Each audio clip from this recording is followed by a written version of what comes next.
In the heart of the Essex countryside is Britain's biggest traveller site. Over half of them live there illegally, and the local residents have had enough. I've had 3 burglaries since the travellers have been. How can you sit there and say such a thing? The local community is at breaking point. Can a former UN negotiator, Colonel Bob Stewart, use his military experience and broker a peace settlement in this troubled area? Right now, it's a standoff between homeowners and the travellers. Did Hitler have the right idea or not? Some days you say yes. Now that you're actually in a gypsy's place, do you still think that we're filth and scum? Got licence for shotguns and everything else, and I've told the police that if they come in after me mob-handed, I'd use them. You're dead now, Mr. Grigley. Despite court orders establishing the majority of the travellers are there illegally, they still remain. Accusations of intimidation, antisocial behaviour and prejudice are rife on both sides. Leading the fight for the travellers is Kathleen McCarthy.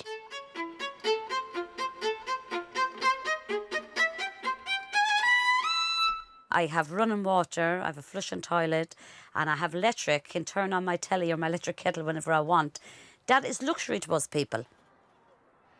Everybody's terrified to go back on that road. Why can't we just be settled and have a bit of comfort in life and get our children educated the same as anybody else? The man who's taken it upon himself to lead the fight against the travellers is Len Gridley, a self-employed builder who's waging a very public war against the encampment, which now has expanded so far it backs onto his property. He is a very spiteful man and a very bitter old man. One day he decided to look out the back gate and say, I have nobody to love me and care for me, so I'll just pick on these gypsies out the back.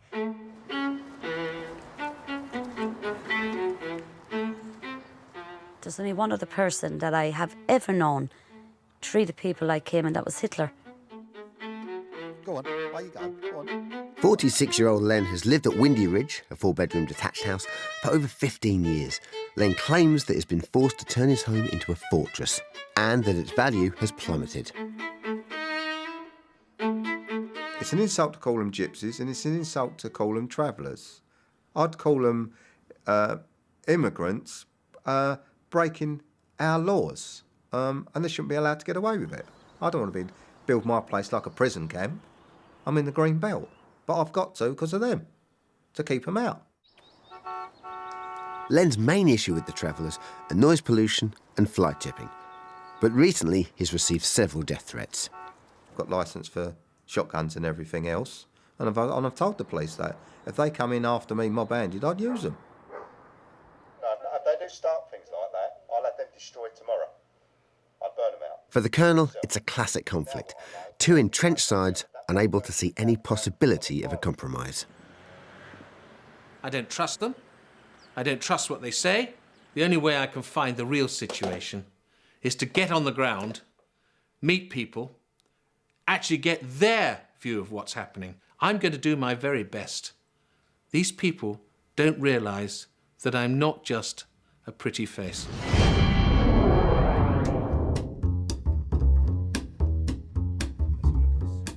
Colonel Bob Stewart was a former UN commander in Bosnia and a specialist in hostage negotiation. He has over 25 years of military experience. Whilst in Bosnia, Colonel Bob won the military's second highest honour, the DSO, for helping lay the foundations of a peace that still exists there today. This is a man who knows about conflict and how to solve it. Negotiation is something you learn from life. Everyone negotiates. It's part of daily life. Particularly when I was in Bosnia, when I was right in the middle of a battlefield, and it was crucial that I got the negotiation right because people were dying. Listen, I'm married to a French woman. Negotiation every day.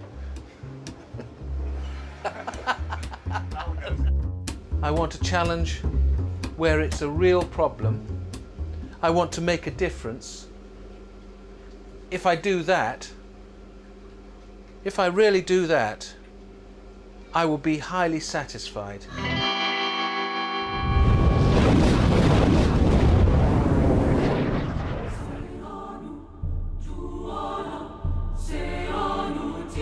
Colonel Bob sets off. Just like when he was in the field, he calls upon his right-hand man, Captain Martin McGowan Scanlon. Martin and I served in the army together, and I need Martin to give me a hand here, because what I want to do is to go on the ground, meet the protagonists, and when I'm doing that, I want him to get good intelligence on what is actually happening on the ground, because I'm going to be fed a lot of public relations bullshit from both sides, and I actually need to have someone who I trust absolutely to tell me what he considers to be the objective truth. Well, he looks suitably scruffy. Perfect.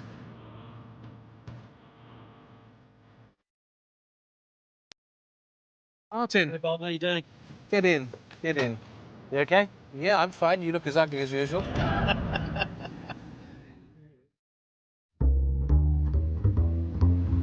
On their way to Essex, Bob brings Martin up to speed on the history surrounding the Travellers' site.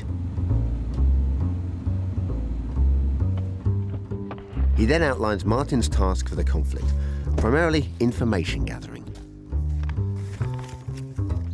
Firstly, I want you to have a quick scout of the gypsy camp, get a feel for it. I want you to look at the roads, see whether they're making a lot of noise, see where they're making a lot of rubbish. Keep outside the camp, but look at it and actually get the feel. And then I want you to go and see the council. Go and see what they think should be there. Have a word with the press, okay? What I want from you is intelligence on actually the attitudes of people to the gypsy camp. Okay, no problem. All right? Absolutely, no problems. See you. This is pretty. If gypsies are here illegally, you can understand the local people that have paid a lot of money for their houses objecting to rubbish and objecting to noise and perhaps a lot of vehicle movement. Before any successful negotiation, the Colonel will need the support and trust of both sides. He starts by meeting local homeowner Len Gridley. Wow. Morning. Morning. Pleased to My meet name's you. Colonel Bob Stewart. I'm the negotiator. I'm here because there's some chance that we can actually sort out a problem. And I've been asked to come here and actually, today I just want to get the feel of it. Yep. First up, Bob asks to see the border between Len's property and the Travellers' site. So here's a few questions for you. We'll leave the door open, have a walk down the gardens, Yeah. show you how close they do live. So you say about 1,000 people live here? in this- Well, as you say, you got them from the left here, right down onto the right-hand side, which Yeah. is all the illegal site. So this is the front line, is it? This is Oh. actually what we're talking about. Well, that's what I call the front line. It's a pretty big obstacle, actually, apart from the fact they can throw things over it. You say throw things over, they dump things over it, Yeah. and all of that. Yeah, look, beer Yeah. bottles, glasses. Yeah. Be honest can with see. you, Yeah. where the hell's that come from? What's that? That's been dumped over the fence. That's not mine. Whilst the Colonel gets to grips with what does and what doesn't belong in Len's garden, Martin sets off on his brief to find out what the local people make of it all. I think the problem is he might just be shown what they want him to see, you know? That's the danger. So hopefully we can find out a little bit of stuff for him that will give him a bit of the edge when he comes to the negotiation side. Martin's first visit is to local councillor Malcolm Hope. He explains that whilst given 30 legal plots, the site has now been illegally extended to twice its original size. He also outlines that despite an evicting court order and an objection from the Deputy Prime Minister, legally the Travellers can't be removed. So we've got a situation, despite what the council want to do, despite what the Deputy Prime Minister said, you've got to sit on your hands and do nothing because they've found some way around the law so they can stay there. Absolutely. There's nothing you can do about it, is what you're saying. We cannot do anything until the judicial review hearing has been addressed. Do you feel sorry for the guy with what he's got to put up with there? Yes, I think you have to, because somebody that buys a property and lives in a rural area doesn't suddenly expect to have 1,000 people living at the back of their garden. The full legal process to remove the Travellers could take several years. However, the local residents need a solution now. The sewerage in the corner there is the overflow from their sewerage in there, the gypsies. It's an overflow. It's an overflow, their pipe flowing into my ditches. You can smell it yourself. What's that? That's the sewerage from there? Yep. How come it comes through here? Comes across there into these ditches. Yeah. I've piped all the way along there. I've got photographs of it, me piping it and all that. Yeah. But that's what we have to. That's what we have to put up with. But I mean, that's pretty disgusting. I mean, you've got what you've got. This is the forward edge of the battle area. Yep. And you've got a sewage system overflow coming down the bottom of your garden. Horrendous.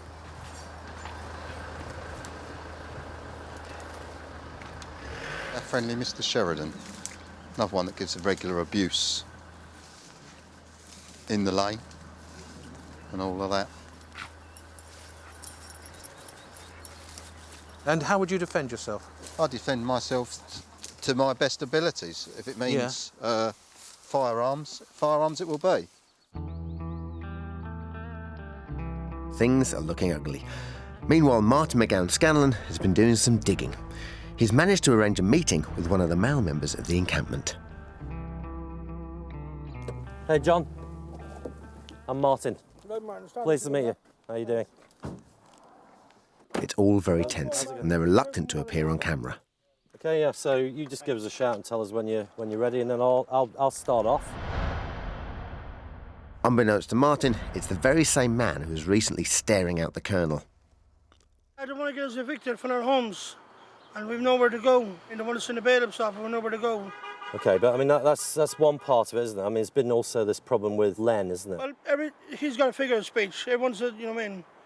But if they got something to say, let them say it. But I got no problems with Grin. That's the problem, isn't it? It's hard looking after the kids. Whatever their public position, there is no question that Len has been seriously affected by the constant run-ins with the neighbours.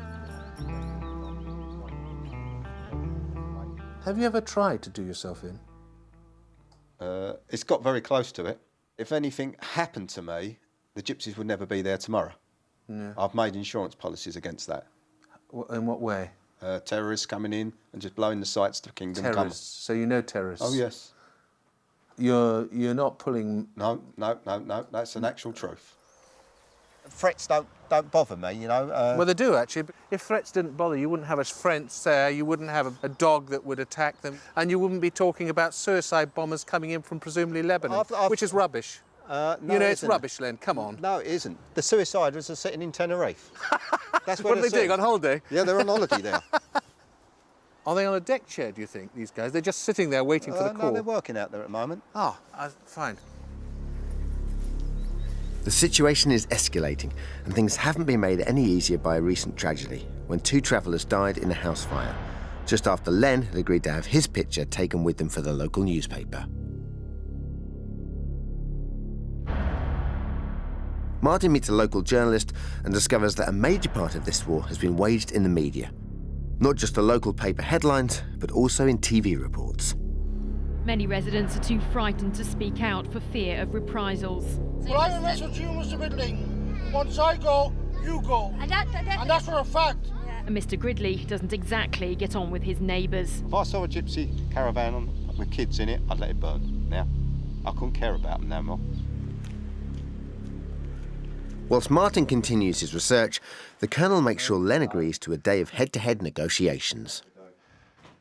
Within the next 24 hours, I'd like to get you together with the opposition and then actually start talking terms. Is that acceptable to you? No, acceptable. We've got, as you say, unless we talk to them and tell them our point of view, nothing can be done. He's seen what I have to put up with the gypsies.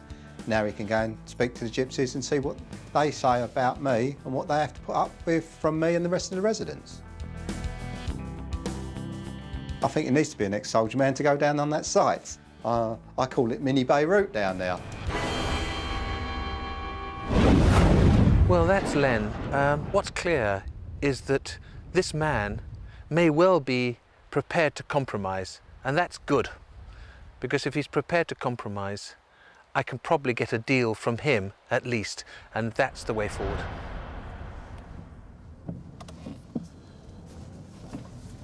I've never been to a gypsy camp before, so it'll be my first.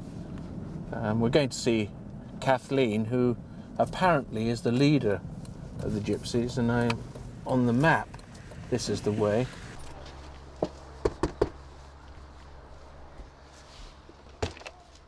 Hello. Kathleen? Kathleen. Colonel Bob Stewart. I'm the Nice to meet negotiator. Very nice to meet you. Thanks. It's nice that we have a negotiator. We might solve something. A negotiator. Take That's a seat what I down do. there.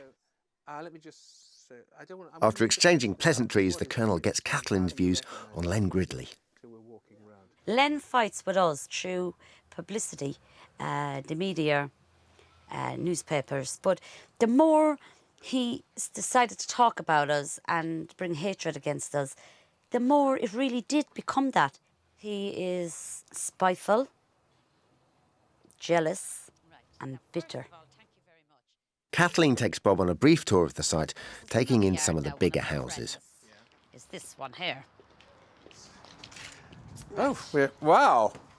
Got to be very careful here. Now this is my mum's home, which is quite comfortable. And these are This is the my mum's grandchildren. This is my sister's daughter. yeah. She fell and hurted her knee. I must say, it's absolutely lovely. I've never. This is now. I'll show you in here now. This is. I don't want to walk on the carpet. No, come on, fine. I have to say, I'm pretty gobsmacked because this is beautiful. Whilst the Colonel's being wowed by the travellers' creature comforts, Martin has hit the town centre to canvass local opinion. The reality of the situation is that these people seem to be above the law. And it's not just Craig Hill, it's all over the country, isn't it? They seem to feel that they've got some sort of God-given right to totally go against the general rules and order that society lives by. People built buildings on there, on Greenbelt land, and they shouldn't have done. I think, quite honestly, they're taking liberties and they need kicking out.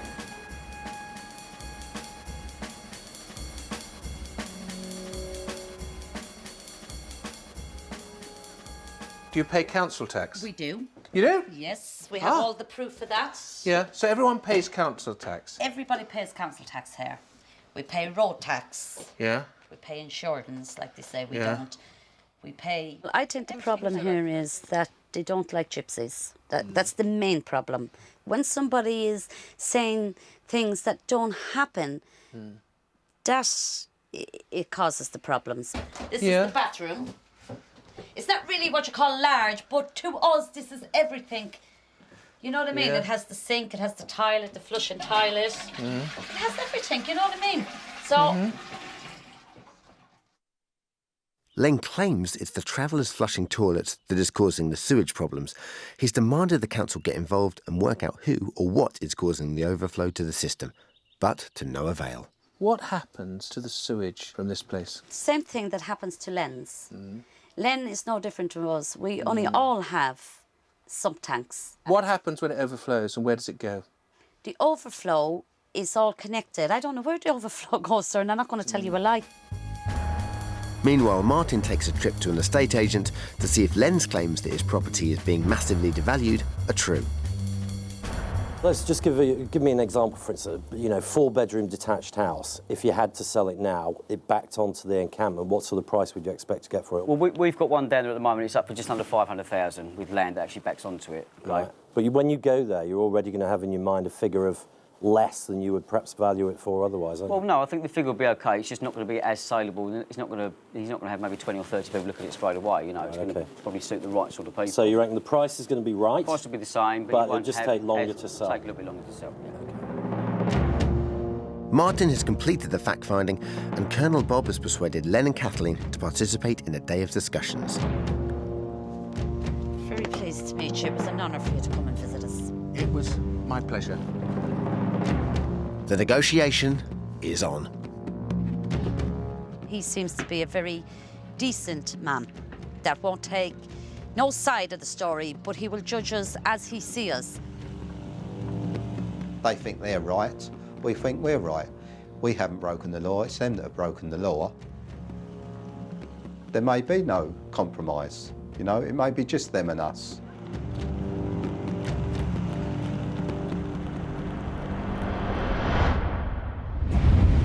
Coat off. How's it going? Got your beer.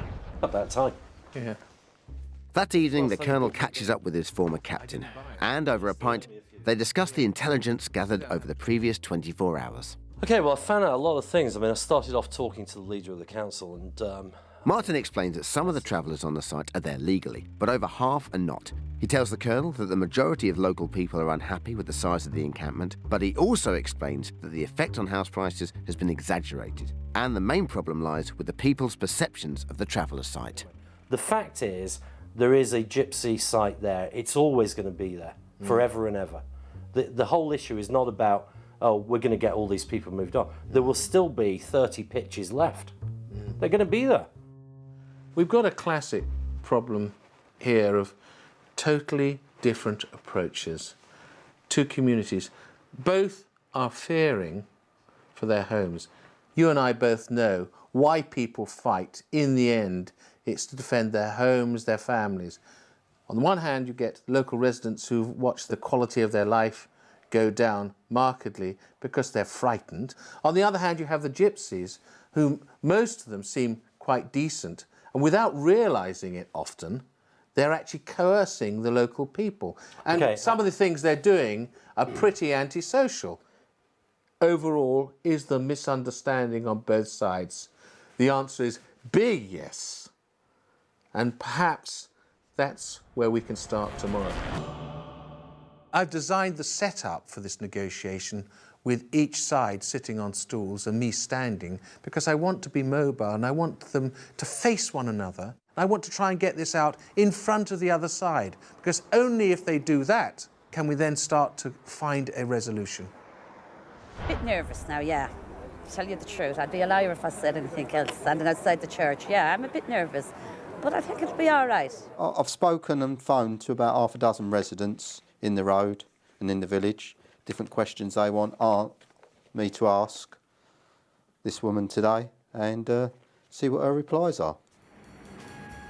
The history of this conflict has been primarily played out in the local media. Numerous accusations, claims and counterclaims. But now, the two protagonists will finally meet face to face. Hi, Kathleen. Hiya, Bob. Bob, Hi. morning. Len. Morning, Kath. So you don't Len- mind shaking hands with No, scum? no, Ah, no, that's as long good as you then. don't think I've got the gypsy curse, because unfortunately someone had their arm around me last time and unfortunately they died. Not my fault, I hope. So you haven't got a curse Curse, with you? no. I feel safe Okay, then. let's go in.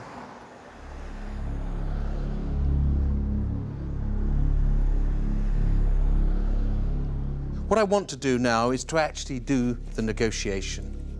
And this is where it becomes much more serious from my point of view. So far, I've just been... Unbeknownst to Kathleen and Len, the Colonel has brought Martin along. Between them, they've concocted a plan to put both parties under pressure from the start. The Colonel has placed a double-page advert in the local paper declaring that should this negotiation fail, it will be down to them. He believes they both use the media to their own advantage, so he's turning it against them by using the media himself, hoping that they'll disarm them right from the start.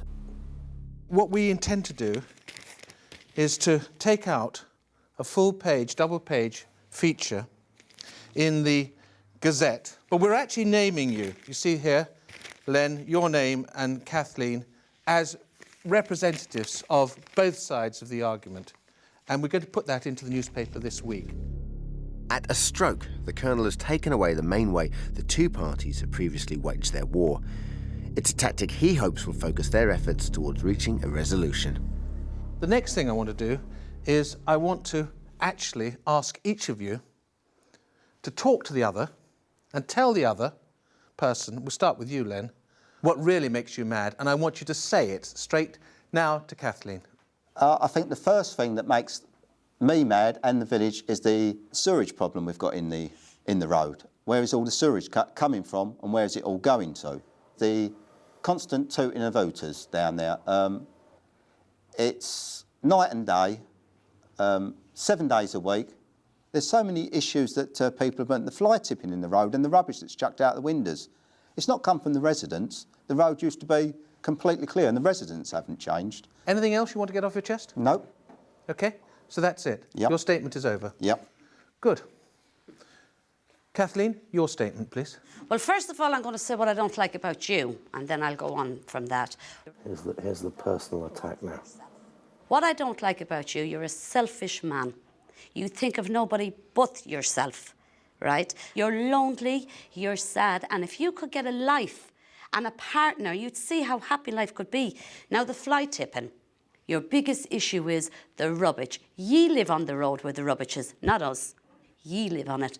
So, as far as I'm concerned, if there's any rubbish, it belongs to ye. No. With things on the boil, the Colonel steps away from the protagonists as the more random and personal issues of the conflict bubble to the surface.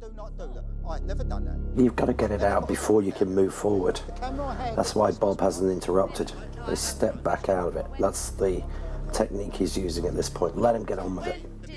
If you had an issue with that and you were going to make us look bad because of that, you should have stood up like a man and Be honest with you, I don't feel safe. If you're living down in a caravan, when the English was down there, I could drive round to that site and knock on any one of them caravans. Safely, Look, I don't expect to go and do it. Don't talk about getting hurt down in our site till you come down and tried. You have not tried it. So you're telling you me sit there that and say such a thing? You're telling me now, if I come down there at any time... At any time? I'm welcome. You are more than welcome. It doesn't take a television programme to get you to come down. This is getting quite good now. They're both getting a bit heated about each other. Well, let's see what happens. I've had 3 burglaries since the Travellers have been What there. you're trying to say is the Travellers moved in, my house was burgled 3 times. Yeah. That's what you're saying, isn't it? Yeah. Well, prove that the Travellers done it. You videoed Christmas Day, the children and the young girls. You could tell exactly what them young girls had on to say. I've never on a video camera.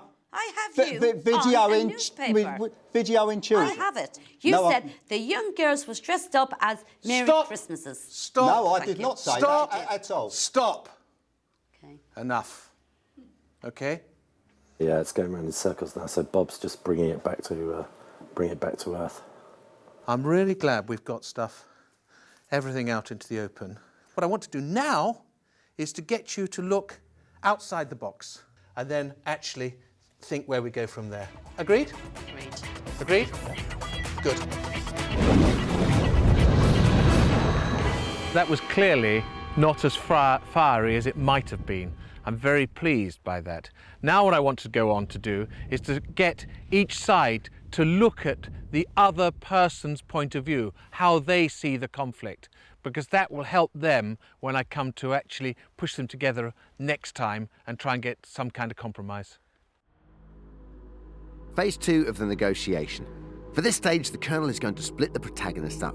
But to do that, he's forced to break Martin's cover and inform both parties about his covert role.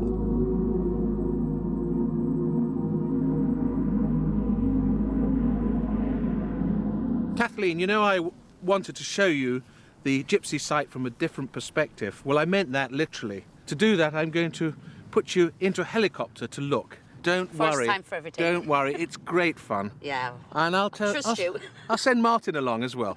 Okay, I trust All right. you on that. Okay. Martin's not going to be too happy with that decision. He's not been up in a chopper for the best part of 10 years. The problem with Martin is that I've flown with him to Kazakhstan. He hates flying. He's bloody petrified. Kathleen, look, there's nothing at all to worry about, OK? All you got to do, if you're feeling a bit dodgy, look at the horizon. He's a really hard guy, but flying gets him going. So I've offered him a bit of a snifter.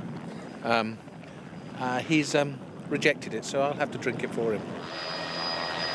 Yeah, give him a wave. Whilst Kathleen takes an aerial view of the site, the Colonel has persuaded Len to actually enter the Traveller encampment. Bob has guaranteed Len's safety and will be with him at all times. Things like that than I would do. What are these things here for? They're red gas bottles. Why? You tell me. Yeah. The Colonel has arranged for Len to meet Kathleen's mother for a conciliatory cup of tea. Okay.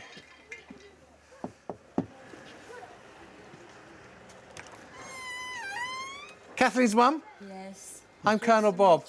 I'm the negotiator, and I'm coming in if I might. Warm in here, is it? It's lovely. I think you've got a beautiful house here. Very, very nice. Well, it's a... Thank you, sweetheart. Thank you very much indeed. Thank you very much. Yeah. This is the first time Len has ever entered a traveller's house. The Colonel eases Len into the situation, and understandably the travellers are keen to hear what he has to say. Something's got to be done down the line. What the answer is, I don't know. I don't think Kathleen knows the answer and everything. And it's my job to suggest a few things. Whilst the Colonel eases the tension, Martin is getting a much rougher ride. What I want you to think about is other people's perception. So put yourself in other people's shoes and look at it. But I'm not going to let other people think that we're doing something that we're not. No, I never volunteered to do this programme. I also understand that, Kathleen. You know what I mean? Here, Martin's role is to challenge Kathleen's position that the travellers are the victims in this conflict. You see the rubbish on the far side over there, over by the steel cans? You mean those gas bottles? Fence? You're talking about the gas cylinders? Yeah. Yeah. Is that rubbish or is it gas cylinders? Well, it doesn't matter. It shouldn't be left lying around there, should But it? it's there for a reason. Look at the rubbish down here on this side. Where? And try and Where? see Where's it from, the rubbish? Try and see it from other people's show me the rubbish perspective. first. Just down here by this building there. But Look at all the crap there on the side. Can you see it down What the crap? side? Look, coming out the back of the house. That's people Around being too lazy. They've just thrown it out the back there. No, that's not being lazy. Look at the perception. You take yourself away from being a gypsy for a moment. You fly over that, what do you think? You bring me to a It's council filthy, estate it's and I'll show disgusting. you dirt and filth. What I'm trying to explain to you then is that whatever you tell me, whatever you show me, the perception is going to be a certain thing. And that's what we're trying to stop. And Exactly, that's why that's I what I'm came trying on to this help you programme. do. And No, what I- no, you're not trying to help me. You're trying to bring me down and say, yes, No. ye are. This No, is ye, no. you're filth and you're dirt. And I'm not No, having no, that. no, no, no. I'm not having that. Sorry. Kathleen, I thought we'd moved on a bit this morning, you know. You I recognise... would have moved on, only for you are trying to insinuate that we are No. living in filth and dirt and we're fly tipping, which is lies. No. And when I was coming up here, I told you I wasn't going going to down, live Skipper. to be. Ooh. It's all right, don't worry, relax. Relax, you're fine. You're fine.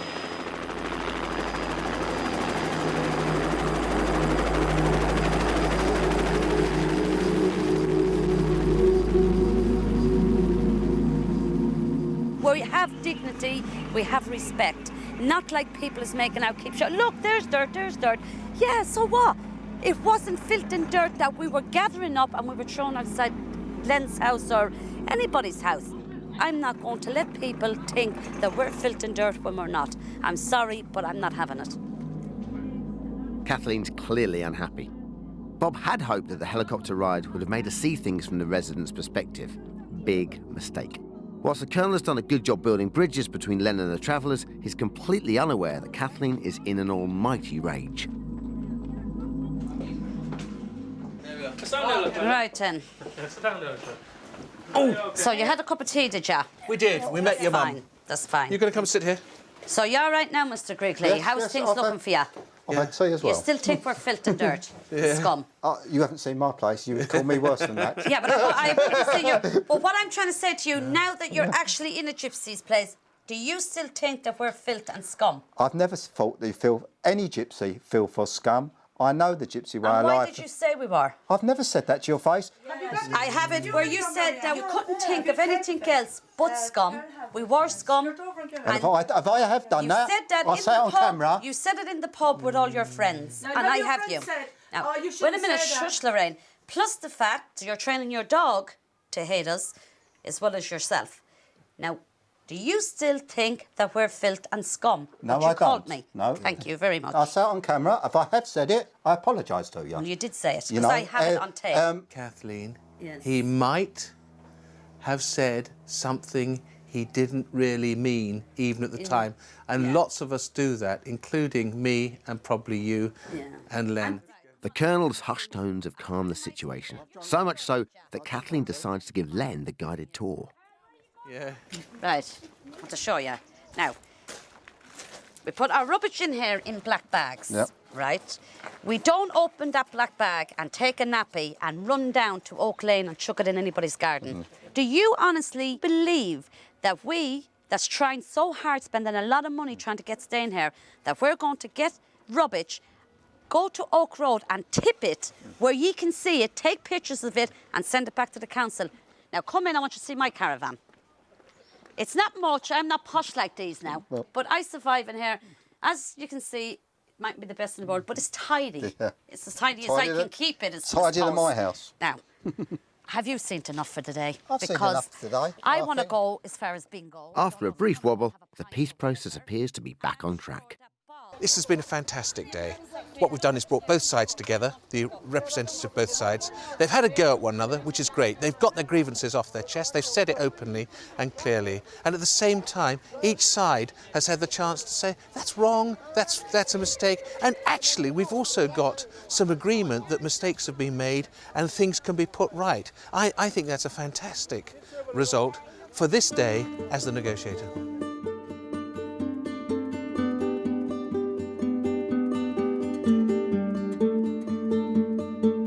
The visit has clearly been a success, and the two parties are starting to look, well, like neighbours. You sit here, my dear. Sit there, thank you. And I'm not pulling my chair, any chair out for you. You sit over there. Oh, Len. I'm supposed to be a gentleman. Yeah, I know, but I've done the lady. Okay. The Colonel is keen to have one final meeting before the day ends. He wants to capitalise on the momentum that is built and make sure both parties continue with this new vein of optimism. Bring people together and let them just relax and enjoy each other. Well, I'm Suddenly, chilled out now over you're this. chilled out. You're chilled out Lovely. now. I needed this. You needed that? What about Yeah. you? Yeah, I think the same as well. Do you think you might be friends? Oh, I think you I'd know, be very good friends with him. I'm just worried about her lady friends. Well, I tell you what, you could do worse, Len. I think that Mr. Gridley is not as bad as he's painted to be. He pretends to be tougher and angrier than what he is. He's not. Tomorrow I want to actually bring us together again and finally finish the process and try and get a sort of a roadmap to peace, if you like, a roadmap to understanding. And I've got some thoughts which I don't want to say right now, but I want to develop overnight. You're a wee bit late. You said 12 o'clock. That's what I was told. Aha. Well, maybe it's a misunderstanding. You see, it's a beautiful house, isn't it? Once Len's arrived, the Colonel takes both parties to what he calls the front line. There, he'll attempt to put into place some measures that he believes will enable both the residents and the travellers to coexist amicably. The first point is the media. There's got to be a ceasefire. The media have been stoking this bloody problem up because it makes a great story and actually it's making it worse than it is, okay? The second point is keeping the house in order. Kathleen, the cleaning up of the lane, everyone is going to try and get together and actually clean up the lanes on all sides. The sewage, frankly, it's a shit pit there and it's got to be sorted. Now you're talking, it could be fixed. My third point is the cordon sanitaire. French word. What I mean is a neutral zone, a no man's land. And I'm suggesting that mentally, Len, you think of this area as not particularly a part of your garden. I would like you to put a fence across there, and that would allow you to stop being so fixated about it. And the fourth point is a hotline.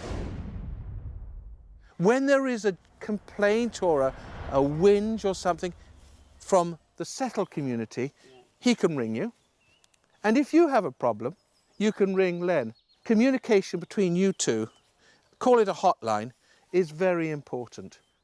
Just as he did when he was in the field, the Colonel sets out his roadmap to peace. Neither Len nor Kathleen have raised any issues with the four-point plan. So, before the Colonel departs, he gets them to sign an aid memoir, confirming that they agree to these new living conditions. I think he's going to win. Handshake. Congratulations. Well done. Thanks very much, both of you. Thank you very much. I thought these few days was pretty amazing. I have visited Len and Len has visited me, and I think that something good might just come out of this. He's a pretty amazing guy. If they stop, I'll stop. If they carry on, what do I do? They've agreed to do what I suggested, but I have been witness to many ceasefire agreements. What I like to see happen is when people have gone back to their positions and put them into practice. And I want to see that happen in a few weeks' time. I'll be back then. Cheerio.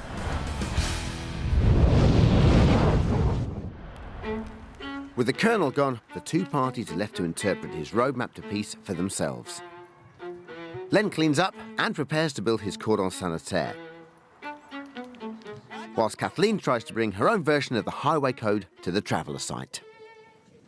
I'm going putting up the signs, no tooting the horns, no speeding and no rubbish.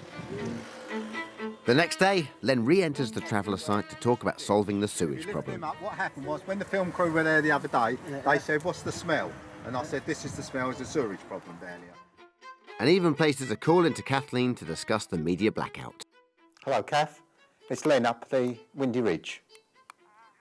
All right, not too bad. You had all the press on the phone to you today? On the surface, both parties have taken the Colonel's measures on board. But by the end of the first month, will they still be following the roadmap to peace? I'm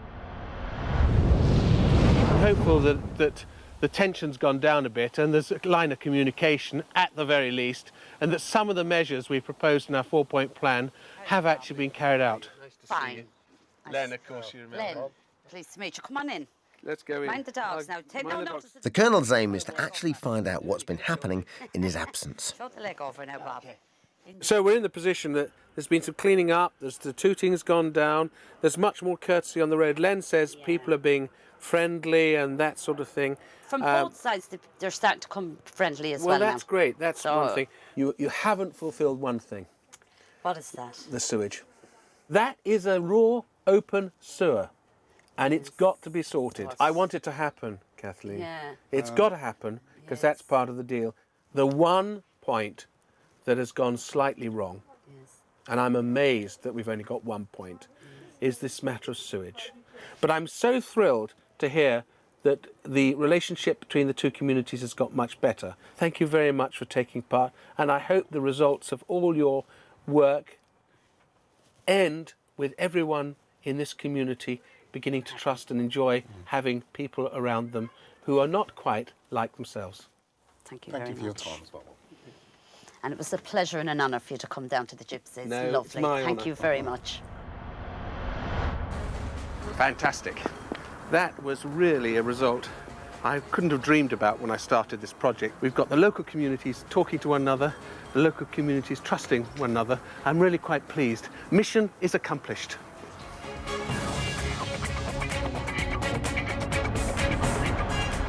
The resolution was welcomed in the local area, and the Colonel was once again back in the headlines.